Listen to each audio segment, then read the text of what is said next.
This episode of Read This includes discussion about Indigenous people who are now deceased. Please take care while listening.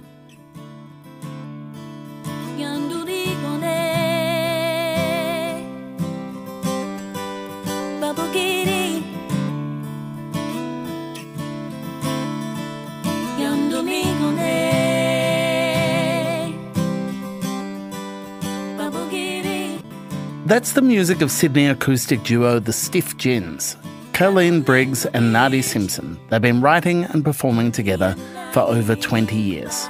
And as gorgeous as it is, you shouldn't just know Nardi Simpson from the voice she sings with. On the page, in the written word, she's even more impressive. Nardi is a Yuwaalaraay woman from freshwater country in northwest New South Wales.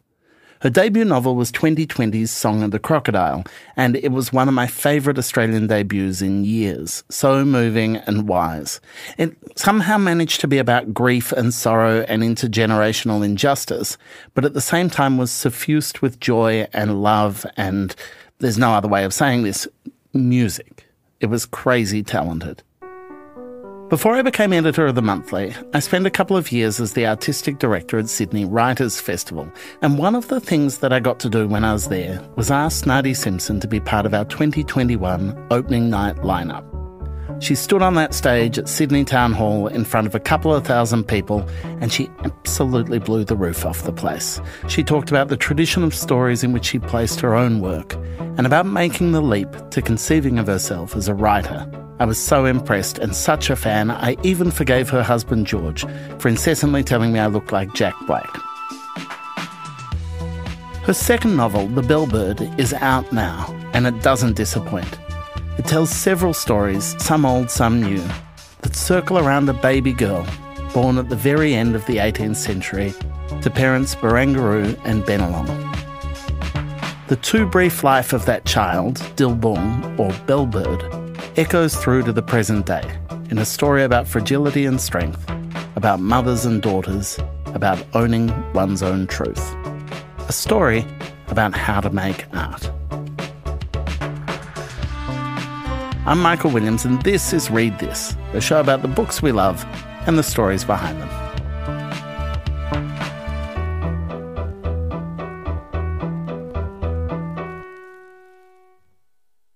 This new book began its life with an overheard conversation on a train and a half-remembered story about a little girl, the Belburd. I was on a train in the city, Sydney, going down to the Circular Quay, and I walked straight on the train and in that sort of open vestibule bit, and there was these ladies having a yarn.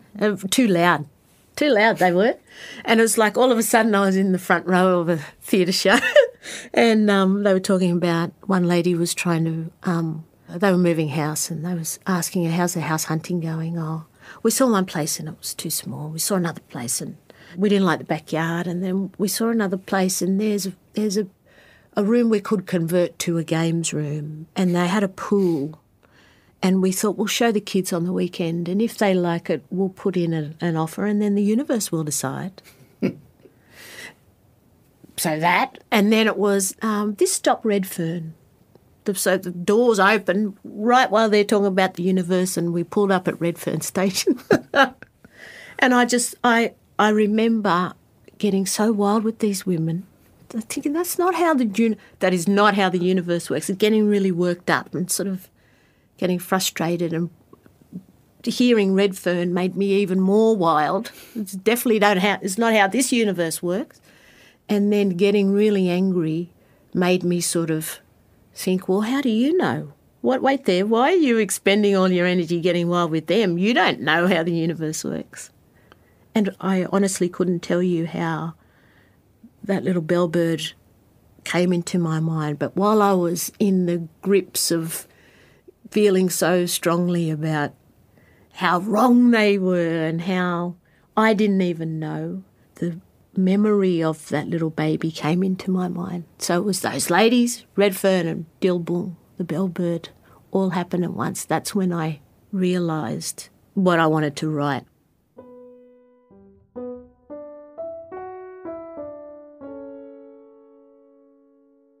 I think maybe I would like to start with the things you learnt from Song of the Crocodile that from the start with the Belburd you knew that you wanted to do differently or you wanted to build on?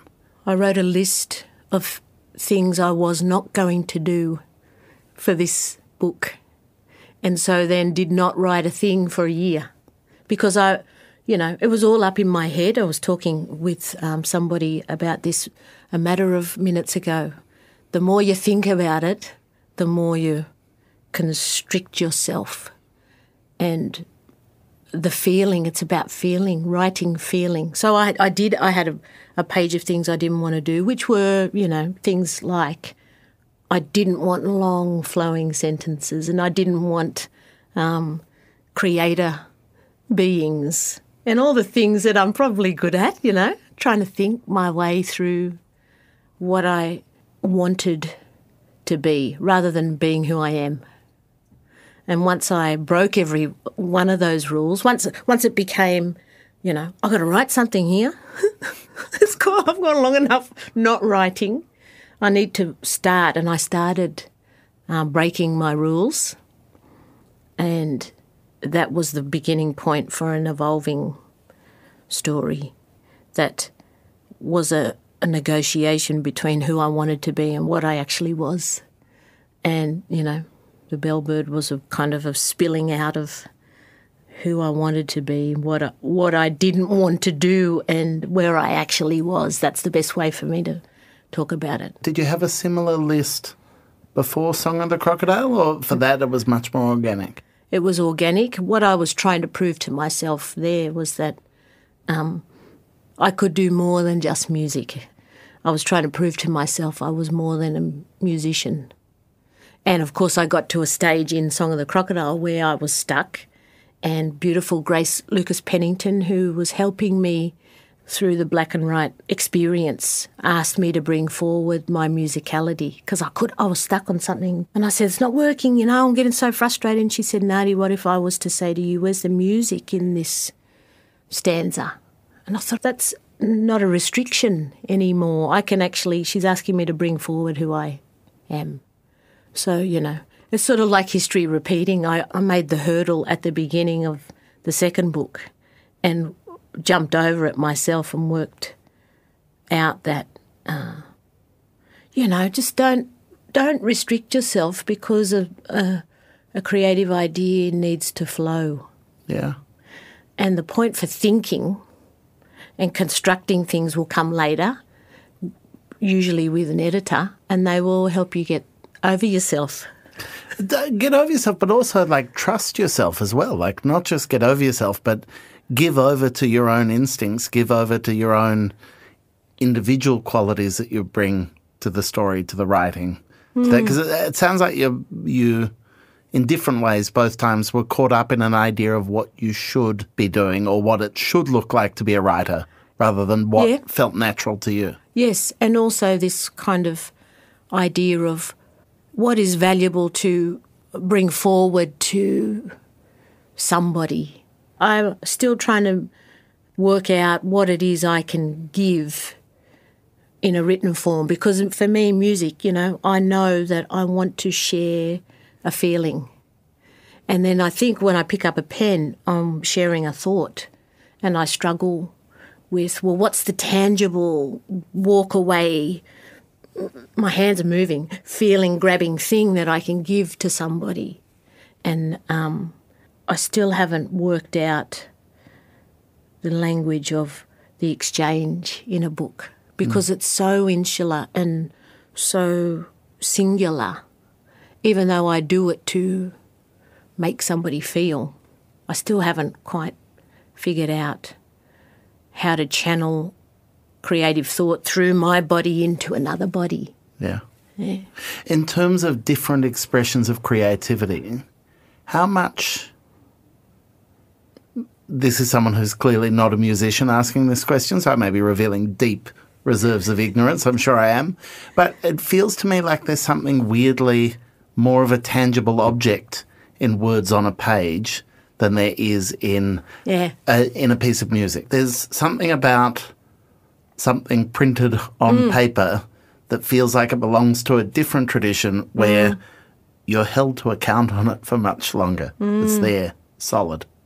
And it doesn't disappear. It doesn't kind of go into the ether. It doesn't exist as a memory. Yeah, like a great piece of music. You're like, oh, I was in the room and saw that performed, Yeah. and it was the most beautiful thing. And I can't quite capture in words, but I have a muscle memory of what it was to be there.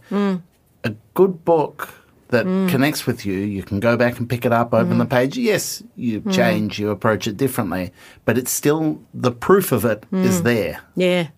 I heard somebody talk about the performative artefact, and that has a really loaded implications for me, being part of a community that has suffered at the hands of an archive, and also this idea of performance versus practice and all these things. So all this stuff is swirling around me, and I'm trying to find a way for, I would initially say the river of, but, you know, Belburd is really the wave of the tangible, and how that anchors you and holds you in a place where maybe you want to keep flowing out and in with greater things. You know, I'm trying to sort of work out how to talk about how can you be that little bit of sand that moves with the tide or the rip, knowing that, you know, you got this big book here that is asking you to also be that gathered moment. So when I got my 12 copies of Belburd, and I thought my dad was one of 11, I thought, I could have one at home and then give one to all his siblings. But then actually that is not the right gift, even though it's everything that it's all the ways that I have grown thanks to them. The bestowing of a book is actually a kind of not the right way to show how they've affected me.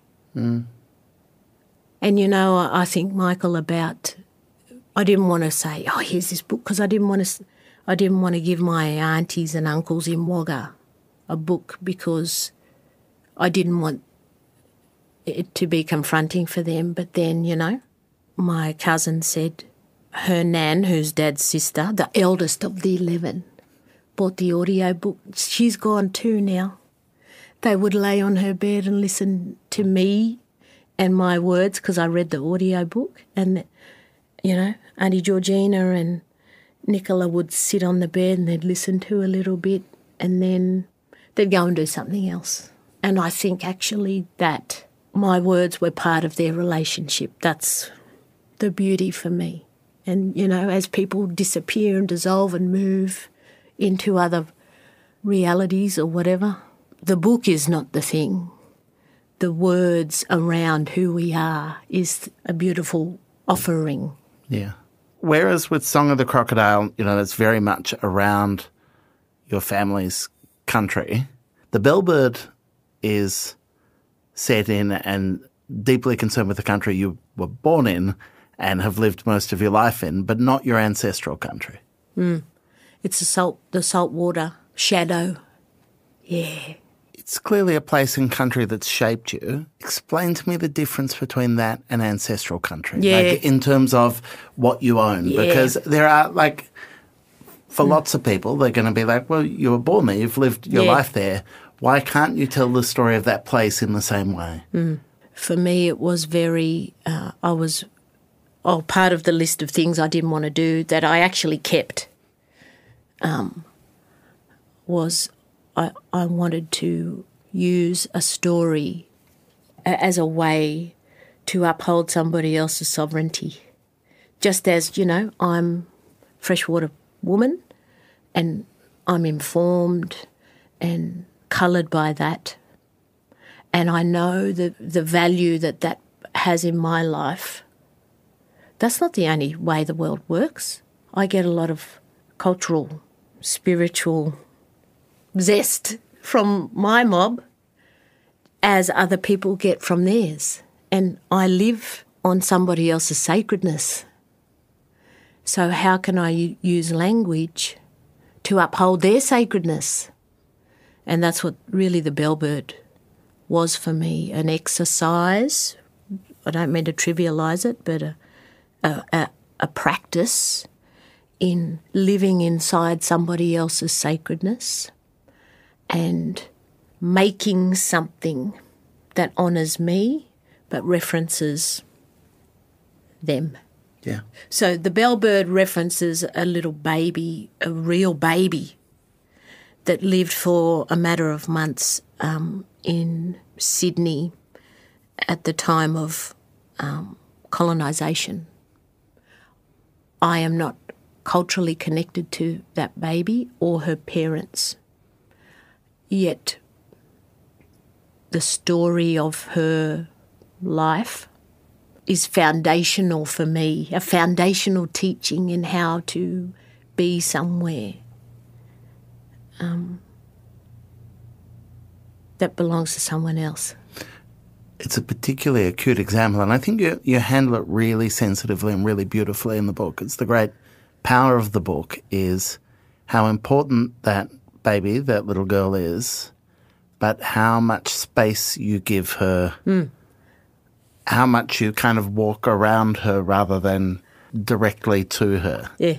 Because what strikes me is, as you say, she's a real historical figure. She had this brief life. Her parentage was significant in terms of the time and the place and the figures, but it would be very easy to instrumentalise her as a kind of symbol of something rather than as a living, breathing human being. How did you get to the human part of her? I think her breath was sacred, and a sacredness that is not open to me. But I love to weave words and feelings, and I think it is an act of respect to play with everything that was around those in and outs. When we return, Nardi shares why she wants to be more like the character she's written in this book and reveals why it took decades for the stories from her elders to finally make sense to her. We'll be right back.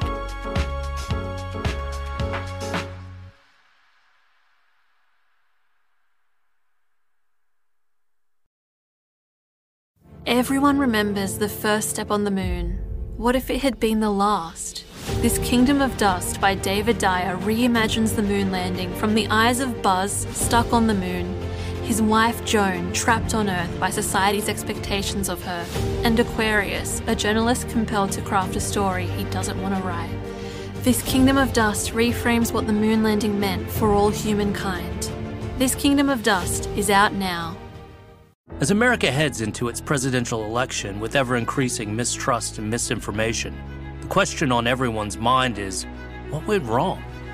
Journalist Nick Bryant's best-selling book, The Forever War, argues that the roots of the hate we see in America today can be found in its troubled past, and how the rise of Donald Trump has been 250 years in the making. The Forever War offers a perceptive look at America's unending conflict with itself. The Forever War by Nick Bryant is out now.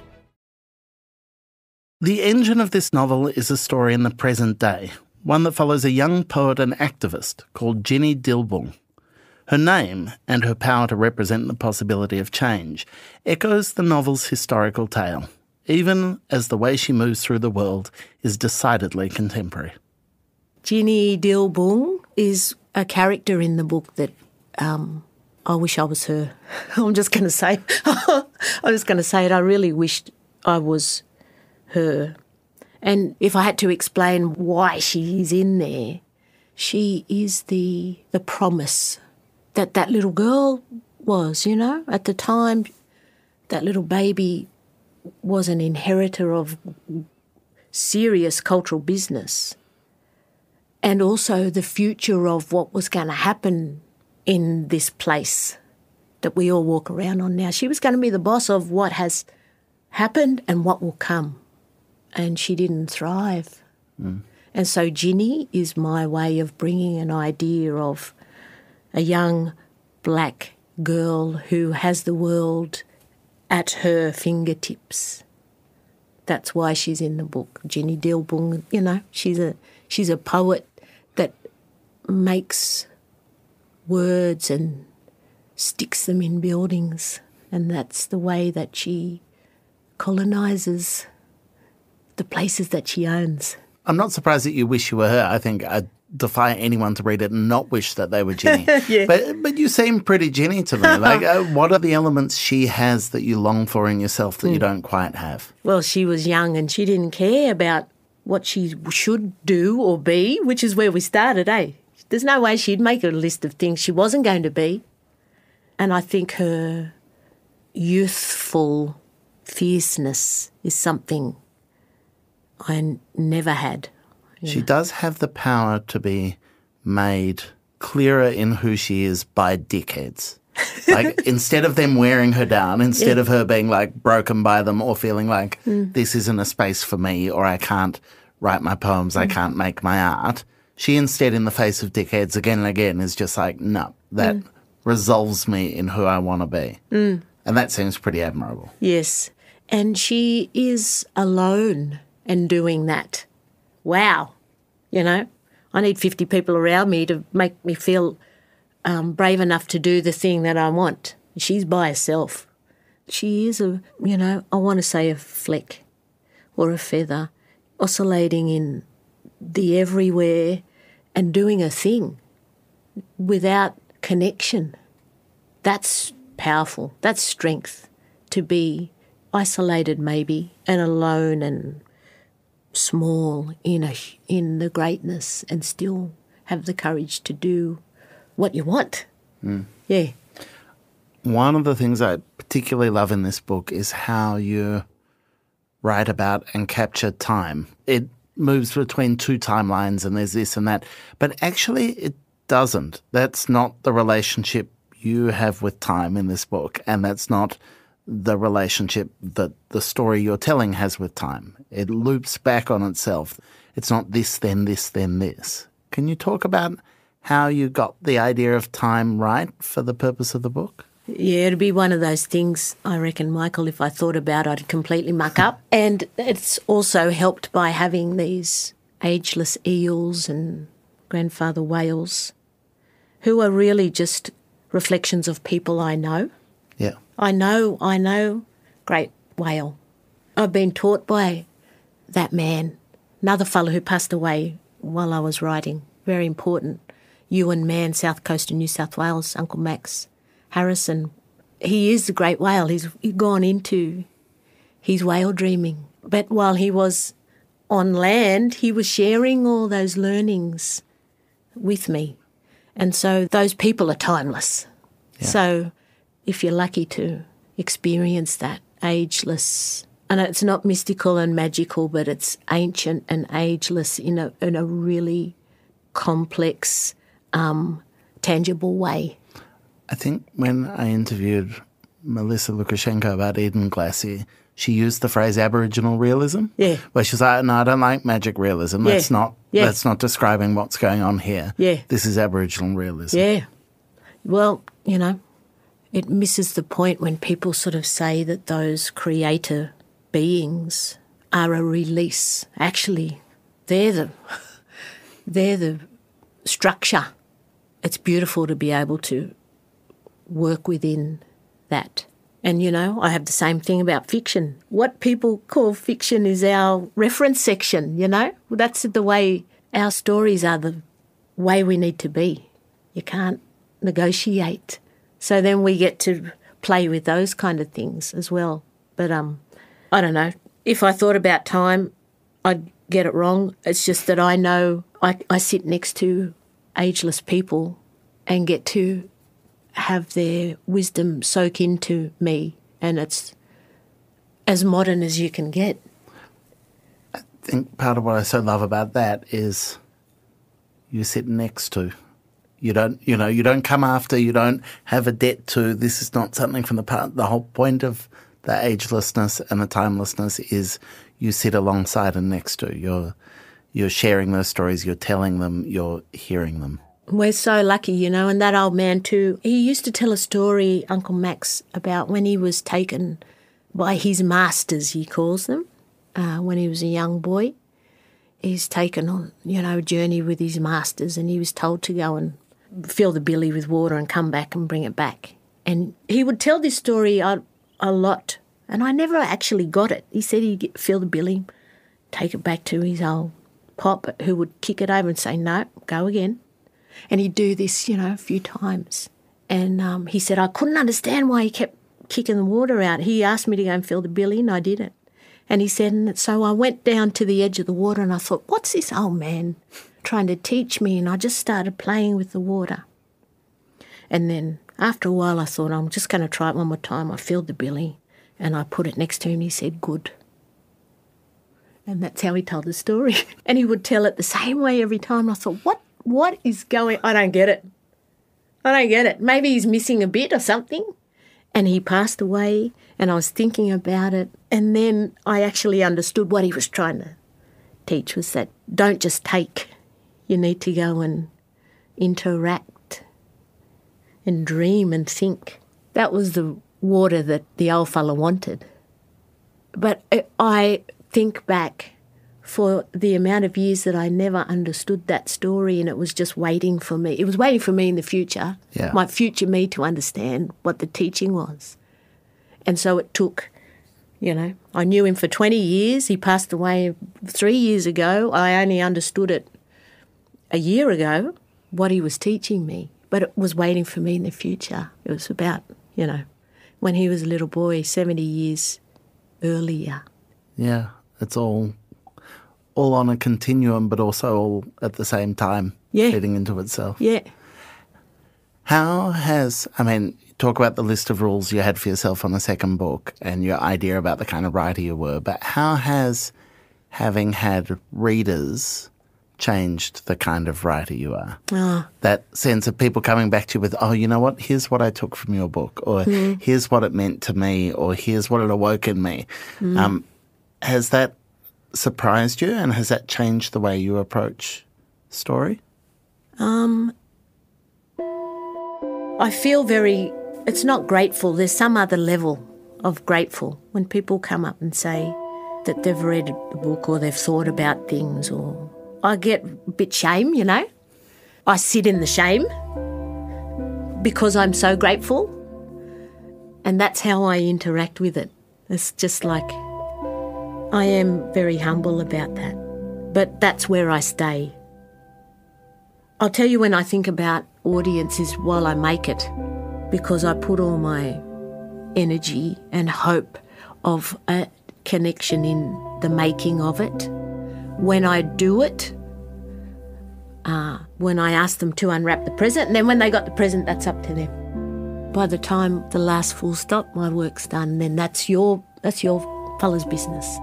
You can own that, and that's yours. Nardi Simpson, thank you so much for your time. Thank you, Michael. The Belburd is available at all good bookstores now, and if you're Googling to find it, it is Belburd,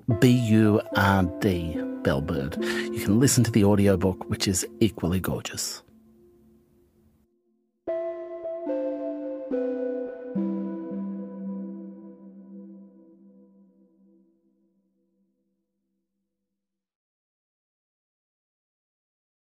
Before we go, I wanted to tell you what I've been reading this week, and a plug for 2 new crime novels, one from an old favourite and another from an Australian author who, if you haven't started reading, you should start now.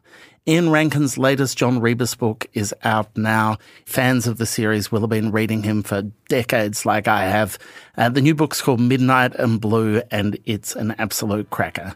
And I wanted to also mention Christian White, whose new novel, The Ledge, has one of the best twists in a crime novel you'll read this year. White is absolutely terrific storyteller. He's Melbourne-based and is well worth a read. You can find both those books and all the others we mentioned at your favourite independent bookstore. That's it for this week's show. If you enjoyed it, please tell your friends about it and rate and review us. It helps a lot. Next week on Read This, I chat with legendary Australian writer Tim Winton about his new book, Juice.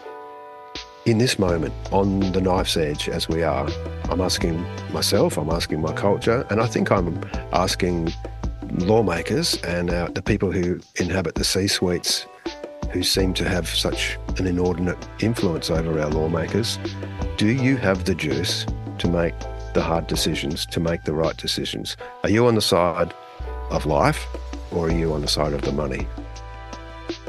Read This is a Schwartz Media production, and it's made possible thanks to the generous support of our sponsors at ARA Group. The show is produced and edited by Clara Ames. Mixing is by Travis Evans, with original compositions by Zoltan Fetcher. Thanks for listening. See you next week.